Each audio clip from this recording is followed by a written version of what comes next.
আজকে আমি সকাল সকাল উঠেই চলে আসলাম হলো খাবোই খাবো রেস্তোরাঁ। এটা আমি বেশ কয়েকজনের কাছেই এটার নাম শুনেছি। তো এইখানে নাকি খিচুড়িটা অনেক ভালো হয় আর কি। ওদের এখানে আমি দেখলাম যে কয়েক রকমের এই খিচুড়ি পাওয়া যায়, লেটকা খিচুড়ি, তারপরে ভুনা খিচুড়ি। ভুনা খিচুড়ির মধ্যে কয়েকটা, যেমন আচার খিচুড়ি আছে, বিফ খিচুড়ি, ভেজিটেবল খিচুড়ি। তো মানে অনেক আইটেম আমি দেখলাম। আর সাথে দেখলাম যে ফুড পান্ডা, তারপরে পাঠাও, এইগুলোতে ওরা আর কি খাবারগুলো ডেলিভারি ভালো পরিমাণে ওদের পার্সেল যায়, মানে দেখলাম আর কি। তো আমি আজকে সকালে যেহেতু খিচুড়ি খাওয়ার জন্য এসেছি, তো বেশি ঝামেলার মধ্যে না গিয়ে আমি এখানে যে ভেজিটেবল খিচুড়িটা আছে ভুনা, ওইটাই আমি নিয়েছি। তো লেটকাটা আমি আর একদিন ট্রাই করব, কিন্তু ভুনাটা আমার কাছে বেশি পছন্দের। তো এর জন্য আমি ভুনা যে খিচুড়িটা ওইটা আমি আজকে নিয়েছি। তো দেখুন, আমাকে এক প্লেট ভুনা খিচুড়ি দিয়েছে। তো যেই পরিমাণ ছিল মোটামুটি ভালোই আর কি। প্লেট নিয়েছিল 90 টাকা।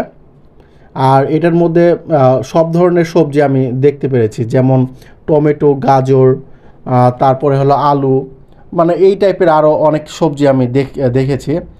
আর শুধু ভেজিটেবল খিচুড়ির সাথে আমার কাছে ডিম ভাজাটা আমার কাছে বেশি ভালো লাগে। তো আমি সাথে নিয়েছিলাম একটা ডিম ভাজা। তো এটার জন্য আরও 20 টাকা। তো এই আমার এটা আর কি 25 টাকা ছিল। তো এই আমার 115 টাকার মতো আমার পড়েছে। সাথে কাঁচামরিচ ছিল। আর খিচুড়ির টেস্ট মোটামুটি ভালো, মানে একদম ঘরোয়া রান্না করলে যেই টেস্টটা ওইটাই, মানে আলাদা ওরকম কিছু লাগে নাই, তবে ঘরোয়া স্বাদ আর কি। তো এইটাই লেগেছে আমার কাছে, মানে খুবই ভালো লেগেছে আর কি। গরম গরম দিয়েছে, তো সকাল সকাল মানে গরম খিচুড়ি খাবার মানে অন্যরকম একটা মজা। তো এটাই আর কি।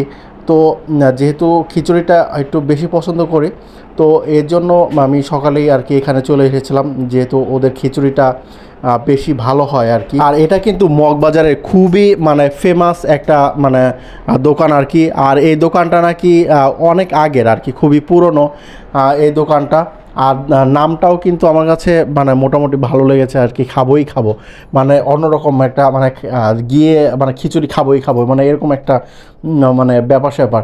তো যাই হোক, খিচুড়ি কিন্তু দেখতে খারাপ না ওদের, মানে বেশি মশলা হয়নি বা বেশি ঝাল এরকম হয়নি। মানে বললাম না যে বাসায় রান্না করলে যেই মানে একটা পরিবেশ একটাই হয় ওই রকম। তো এই ছিল আজকের আমার খিচুড়ির নিয়ে একটা ভিডিও। তো ভালো থাকবেন। আর কোথায় আরও মজার মজার খিচুড়ি পাওয়া যায় সেটাও আমাকে জানাতে পারেন। ধন্যবাদ, ভালো থাকবেন।